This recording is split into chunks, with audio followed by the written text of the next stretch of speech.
খুবই খুশি এবং আমি কনফিডেন্ট যে এই 15 জনের ভিতরে যেই খেলবে সে মানে একা হাতে ম্যাচ জিতাইতে পারে, ওই অ্যাবিলিটি সবার আছে। সো আমি কোয়াইট হ্যাপি যে এই স্কোয়াডটা আমাদের আছে।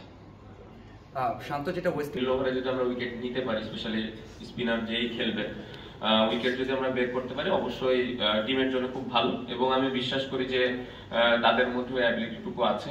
এবং একটা লাস্ট সিরিজটা হয়তো হয় নাই, ওয়েস্ট ইন্ডিজের কথা আপনি যদি বলেন, ওই সিরিজে হয়তো আমরা মিডল ওভার উইকেটটা নিতে পারি নাই, তার মানে এই না যে আমরা সামনের যে ম্যাচগুলো খেলবো এখানে পারবো না।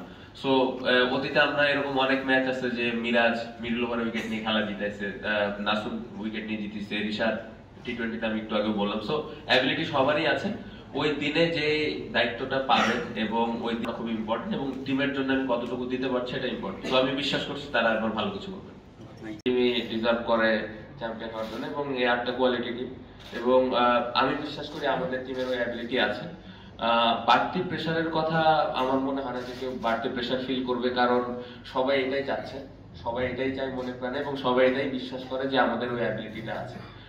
আমাদের রিজিকে আল্লাহ কি লিখে রেখেছেন আমরা জানি না, বাট আমার কাছে মনে হয় যে আমরা ওইভাবে মেহনত করতেছি, ওই আমাদের অনেস্টির সাথে আমরা কাজ করছি, এবং প্রত্যেকটা প্লেয়ার বিশ্বাস করি যে আমরা ওই আমাদের যে লক্ষ্য, ওই লক্ষ্যে পৌঁছাতে পারবো।